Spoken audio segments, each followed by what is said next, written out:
I'd like to thank No Starch Press for sending me this book, The Lego Builder's Handbook, Become a Master Builder.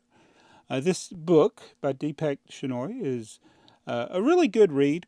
If you're ever marooned on an island and you have plenty of food and lots of bricks, well, you could fiddle around with some of the techniques in here, maybe learn something new. So this book is not designed specifically for expert Lego builders. It is something that teaches you some basics up to more expert things. And it does the obligatory give you a history of the Lego company. Very briefly, it goes into the same old stuff you hear all the time. He's wood toys, factory burned, plastic toys, the Lego brick, and then we're here. So actually, I did learn a couple of things in looking through this book. I'm going to feature a few things that stood out to me in the book.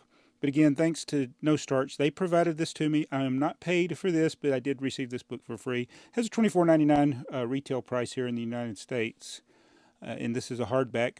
And first thing I need to say is it survived me taking it to work. I took it to work with me so I could look at it when I'm not working. And my Yeti, I have a Yeti that I keep my water in, and it was not closed all the way, and it leaked all over the book. And it survived. So it's got a little bit of water down.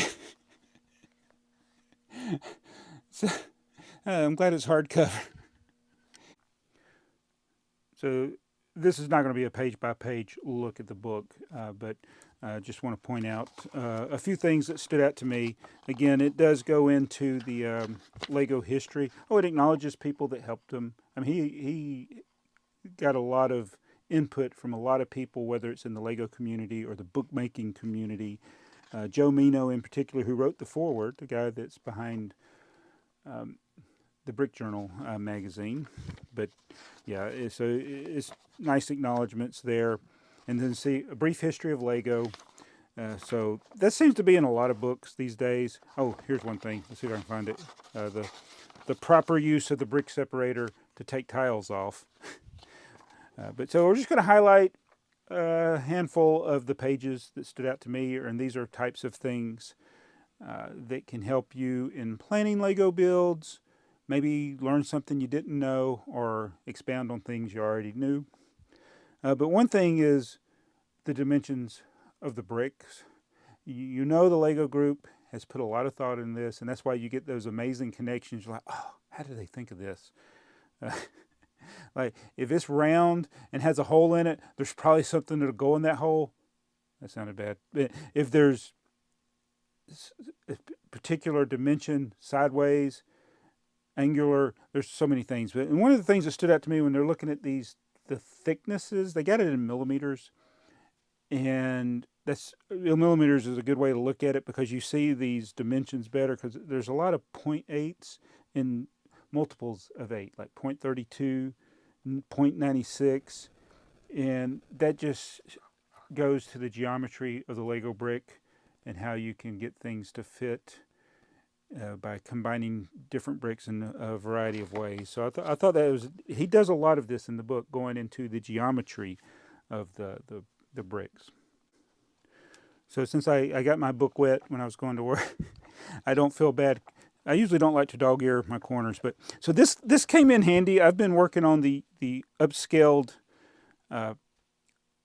police car, this thing here, and although this is not talking about upscaled, this has the geometry of the slope.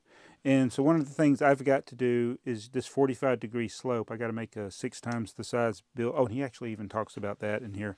Did I already pass that page about the 6 times the upscaled figures? Yeah, he talks about this. This example is the 3 times. Again, there's those multiples of 8 there. But so having this broken down into the sections, like this is a half a plate thick, 2.5 plates, 2.5 plates, 3 plates.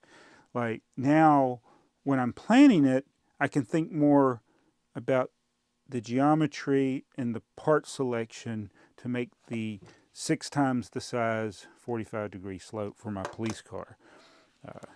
And I really never thought about that being a half a plate. And so one of the things, like when you're trying to determine, like when I made my headlight brick, I was like, how many plates is that? So like I did 4. So I hope I got the geometry right. But there are little things to think about. I need a micrometer, or what is it you use to measure small distances? So let's go to another page. Oh, look at that! There's my police car. And in this section, he's talking about the use of the. Oh, did I? Yeah, the 1x1 plate. We didn't have very many opportunities for snot techniques, and most of this sets before the. Oh, I'm trying to think when the headlight brick or Erling brick. He talks about that in here, but oh, there it is. The Erling brick. I think that was the first snot brick, but before that, you had this technique where you put a plate on its side and wedge it in between the studs. But yeah, the Lego designer Erling Dieterskin invented the headlight brick, known as Erling brick, and that's where we started getting these opportunities to improve your police car to this. I still like this one better. So yeah, I'm working on making it 6 times the size. So I'll have a lot of things that I can apply from this book. All right, and now offsets. And when I was building my headlight brick, I used the half plate offset, which is pretty common, and I think most people know it, using the jumpers. So I got 1x3 jumpers in black all across the bottom here, and that's a 1x2 and that's a 1x2, just to get the math right. And that's how I'm able to offset this inner portion inside the outline. It's off by half a stud. Thus I can put this plate sideways here using the snot bricks here.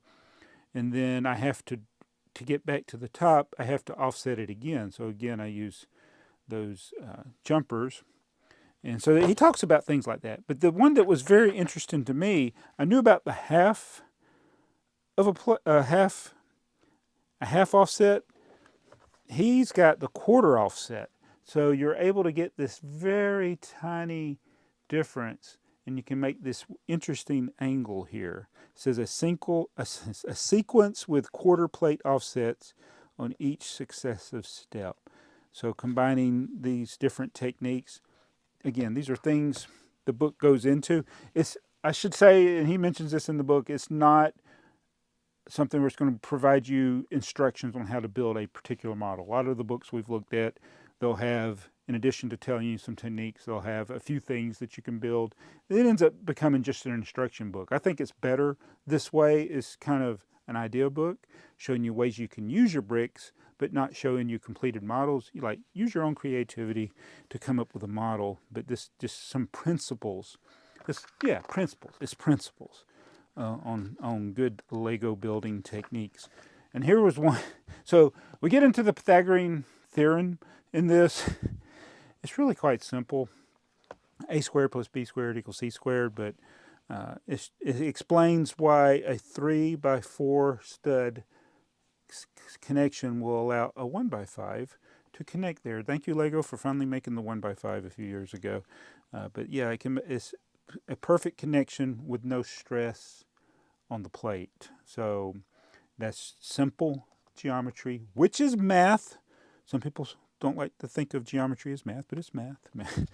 And he goes through all the different angles from the different combinations of bricks. So he calls it the Lego grid geometry problem with the Pythagorean solution. He goes into other uses of triangles to figure things out. So very useful.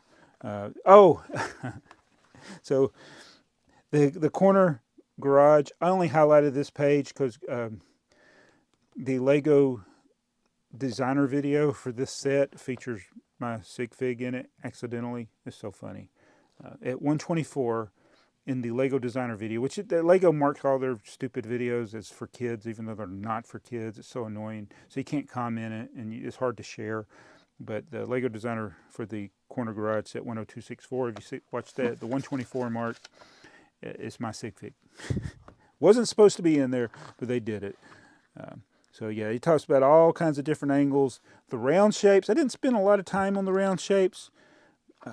When I was going through this book, he shows the brick benders guys how he uses like technically illegal techniques. The 1x2s, you can kind of force them to go in an angle like that. He said it's about 72 bricks around.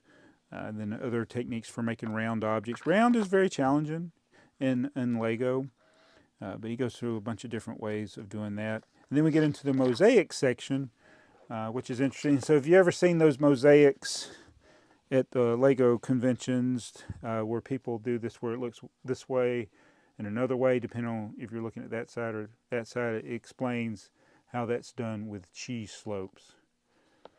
Doesn't work in 2 dimensions. It works better in 3 dimensions. So it's just some of the highlights from this book. He goes into digital stuff a little bit, not too great a detail, but showing how people can use things to design sculptures and other things. But it's a good book. Make sure you close your Yeti, but it did resist the water quite well. And once again, thanks to No Starch for sending this book to me. I try to only get books that I think I would be interested in, and that way, if I get it, I'm hoping I'm not going to find a reason not to like it. I have bought books in the past that I didn't like, but this book I think serves the purpose. So if you are the intended audience, if you're wanting to learn basic techniques or add to what you already know, I think it's a good book. I think it is good for that, and I did read a lot of it. I haven't read the whole book yet. The last 2 chapters I didn't really read because it wasn't things that I'm interested in at this point.